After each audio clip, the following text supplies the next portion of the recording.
हाथों में संजू बाबा की 50 तोले की चेन को लेकर चलिए शुरू करते हैं आज के ब्लॉग। सुबह सुबह का वक्त था और हल्की हल्की धूप खिली हुई थी। मैं अपने प्लॉट पर आकर खड़ा ही हुआ था कि मुझे मेरी पलटन घेर लेती। अब बारी थी हमारे प्लॉट पर गड्ढे होने की। गड्ढे करने से पहले भैया ड्रम में फंसी हुई टीन की चादर को निकालने लगे। प्लॉट पर गड्ढों की शुरुआत करने से पहले हमारे ठेकेदार हरि भैया आते हैं और सबसे पहले पूजा करने लगते हैं। हरि भैया की पूजा कंप्लीट हो जाने के बाद मैं भी आ जाता हूँ और अगरबत्ती जलाकर गड्ढा खोदू यंत्र की पूजा करने लगता हूँ। मेरी पूजा कंप्लीट हो जाने के बाद प्लॉट में जहां जहां गड्ढे होना है मैं वहां जाकर अगरबत्ती लगा देता हूं।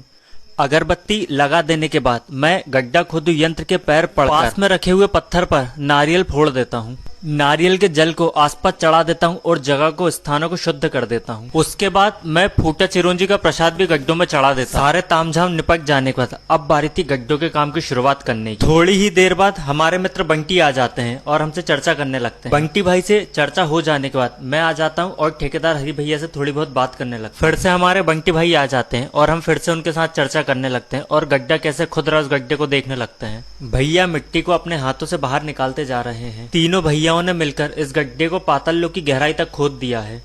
उसके बाद दोनों भैया अपनी भुजाओं के बल का प्रयोग करते हुए गड्ढा खोदू यंत्र को जोर जोर से घुमाने लगते हैं। इधर ये दोनों भैया भी अपनी शक्तियां आजमाने लगते हैं। गड्ढा खोदू यंत्र पाताल की गहराई तक गया था, इसलिए उसमें मिट्टी लग चुकी थी। इसलिए दोनों भैया मिलकर अब गड्ढा खोदू यंत्र में से मिट्टी निकाल रहे हैं।